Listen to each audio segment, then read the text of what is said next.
Et à 7h15, c'est l'heure des voix de l'économie. Charles Bonner, votre invité, est le président de la Fédération française du bâtiment. Bonjour Olivier Saleron. Bonjour. Et bienvenue sur Radio Classique. Les taux d'intérêt baissent, le prix du mètre carré. Tout va bien, la crise de l'immobilier est derrière nous ? Alors écoutez, la crise de l'immobilier n'est pas derrière nous, même s'il y a eu quelques frémissements justement par la baisse de ces taux d'intérêt. On était tombé tellement bas, sachez que quand même les ventes en 2 ans ont chuté sur le logement individuel et le logement collectif, en gros entre 50 et 60%. Donc c'est pas un tout petit frémissement, surtout dans les conditions actuelles politiques, qui va nous faire garder de l'espoir. Donc non, on est toujours, nous, en 2024, on glisse vers la récession. Et alors le bâtiment, c'est-à-dire la construction même, qui découle évidemment de toutes ces ventes et de tous ces projets, elle est à moins 30% au niveau de la construction neuve, ce qui veut dire que cette année, on va perdre à peu près entre 15 et 16 milliards d'euros. Malheureusement, la crise est bien là encore. Déjà sur le constat sur ces derniers mois, vous parlez d'un frémissement, on peut le quantifier ? Oui, alors frémissement, ça s'arrête aux alentours des à peine 5%. Donc après la chute que l'on a connue, c'est un peu comme la chute des prix des logements quand ils ont pris 35% en 4 ans, 5 ans et qui redescendent de 4-5%. Voilà, non. C'est même pas une correction. Donc aujourd'hui, on est tout le temps dans la crise. On est toujours dans la crise, malheureusement, en 2024. Et puis vous savez, le bâtiment, la construction, c'est un paquebot. C'est-à-dire que quand les permis de construire ont commencé à chuter il y a 2 ans et demi, 3 ans, eh bien c'est aujourd'hui qu'on a les résultats. Malheureusement, on chute encore. De 14% au niveau des permis de construire au début de cette année 2024, les 6 premiers mois. Les mises en chantier, c'est pareil, entre 16 et 17%. Donc voilà, on avait déjà chuté pratiquement de 30 à 40%. Non, aujourd'hui, le bâtiment est en grand danger à cause surtout du logement neuf, que ce soit individuel ou que ce soit collectif. Même si le reste, au niveau frémissement sur l'amélioration d'entretien, sur la rénovation énergétique, même si c'est très décevant, on va être à plus, 1,5%, ce qui est quand même très faible par rapport à tout ce que l'on devrait faire, par rapport au potentiel de la rénovation énergétique en France. Oui. Eh bien, on a vu que cet hiver, on a pataugé, malheureusement, avec une MaPrimeRénov' qui a été complexifiée, si bien que nos concitoyens et puis les entreprises et artisans n'ont plus rien compris. Aujourd'hui, on est quasiment à moins 50% au niveau des objectifs. On va revenir sur ces dispositifs, mais on peut aussi parler d'emploi avec des entreprises qui se portent moins bien. Ça veut donc dire que vous allez devoir licencier dans le secteur ? Ça y est, c'est déjà parti en équivalent temps plein sur à peine 1 an. On est à moins 30 000. Malheureusement, moins 30 000 salariés ? Moins 30 000 salariés en équivalent temps plein. Et puis là-dedans, il y a aussi des apprentis, il y a des jeunes qui étaient rentrés dans le métier. On l'avait dit, c'est même pas des stats, c'est mathématique. S'il n'y a pas de construction, eh bien, quelque part, il n'y a plus de travail, il y a des chantiers qui ne se mettent pas en route, surtout dans le neuf, je le répète bien. Et donc, malheureusement, en fin 2024, par rapport à nos études, c'est moins 90 000 équivalents temps plein que l'on va perdre. Donc, des gens que l'on ne remplace pas, qui partent à la retraite, mais aussi un déficit d'investissement sur la formation, ce qui est catastrophique aujourd'hui. Malheureusement, c'est un temps long, la construction. En 2025, jusqu'à mi-2025, ça sera pas mieux. Vous avez évoqué la situation politique actuelle. Une partie de la main-d'œuvre dans le bâtiment est étrangère. Est-ce qu'une arrivée possible du Rassemblement national peut vous inquiéter, ou du moins ces discours que l'on entend sur les salariés étrangers ? Écoutez, le bâtiment emploie des salariés étrangers, alors européens, c'est travail détaché, donc tout à fait de façon légale, même immigrés, quand ce sont évidemment des gens qui ont des papiers véritables, valables, validés par les préfectures, et ça, on est très très attentif à tout ça. Bien sûr. Le bâtiment, c'est un cycle. Les constructeurs de cathédrales, il a fallu de la main-d'œuvre dite étrangère.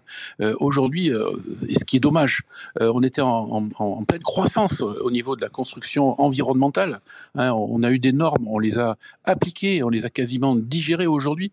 Et puis aussi sur la rénovation énergétique, on a 30-40 ans devant nous à tout ça. Eh bien, moi je le dis, dans certains départements, et encore aujourd'hui, peut-être les départements plus ruraux, la crise n'est pas encore arrivée, eh bien avec un chômage à 4 ou 5% incompressible, eh bien si on veut progresser, si on veut faire progresser la France, eh bien il faudra faire appel à la main-d'œuvre détachée européenne ou immigrée, évidemment avec des conditions tout à fait légales, c'est-à-dire avec des papiers. Et ça, l'État devra prendre sa responsabilité. Sur la situation politique d'ailleurs, est-ce qu'elle provoque de l'attentisme pour certains projets ? Alors bien sûr, par rapport à ce qui s'est passé depuis quelques semaines et puis cette dissolution, le bâtiment, vous savez, aime la stabilité, aime les plans plusieurs années. Vous êtes servi, oui. Voilà, aime la cohérence.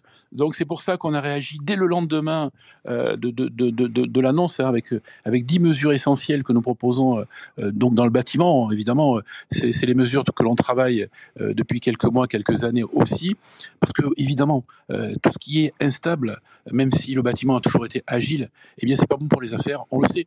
Mais c'est pas bon pour les affaires, ça veut dire que c'est pas bon aussi pour les salariés, parce que justement aujourd'hui il y a une crainte. Bien sûr, il y a une crainte, comme on l'a connu après le Covid, vous savez. Oui, et cet attentisme, il vient de qui ? Il vient des particuliers, principalement ? Alors, je crois que les particuliers aussi attendent évidemment les résultats, parce que, bon, on l'a dit assez, c'est assez historique, mais aussi sur les dotations au niveau des collectivités territoriales ou les collectivités publiques, suivant les programmes, suivant les différents taux de charges ou évidemment de répartition des taxes et de la TVA, eh bien, il y a un attentisme un petit peu partout. Alors, évidemment qu'on espère que ça ne dure pas, hein, et donc on va voir ce qui va sortir des urnes dimanche prochain. Concernant les particuliers, quels sont les projets en général qui sont menés en ce moment ? Plutôt de la maison individuelle, de la résidence secondaire ? Alors, la maison individuelle est en état de blocage, hein, puisque Oui. les jeunes primo-accédants n'ont plus ce fameux prêt à taux zéro que l'on demande de remettre sur l'ensemble du territoire. Hein.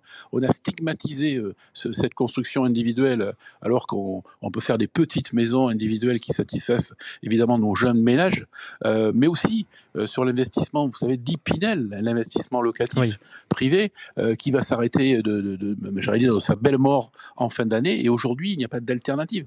Donc, évidemment, nos investisseurs aussi se posent des questions. Donc, on cumule en fait une crise, chez nous, économique, sur le logement neuf, et sur une rénovation énergétique qui est atone, avec une instabilité politique.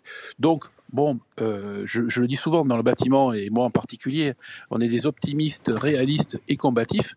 Il faut qu'on propose nos mesures, et évidemment, à n'importe quel, gouvernement qui va arriver.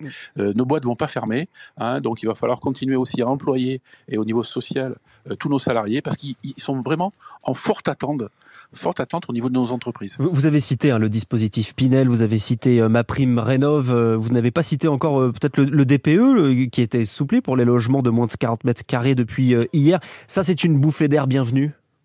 Oui, parce que le DPE aujourd'hui, d'ailleurs, il faudrait peut-être changer le nom, parce que je pense qu'il est devenu un repoussoir. Hein.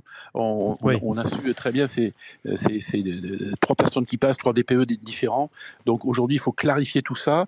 Il ne faut pas le simplifier. Hein. Il faut réellement que tous les contrôleurs soient d'accord entre eux, c'est la première des choses, et évidemment que ce soit un petit peu plus facile pour nos concitoyens, pour ne serait-ce qu'avoir un rendez-vous et avoir des résultats très rapides, parce que évidemment on est tous dans le bâtiment pro-environnemental, hein, comme pro-numérique ou comme pro-intelligence artificielle, mais à partir du moment où les choses sont bien en place, ce qui n'est pas le cas à chaque fois qu'une loi sort, si le décret aussi n'est pas promulgué d'une façon correcte. Merci Olivier Salleron, le président de la Fédération française du bâtiment, en direct sur Radio Classique dans les Voix de l'économie.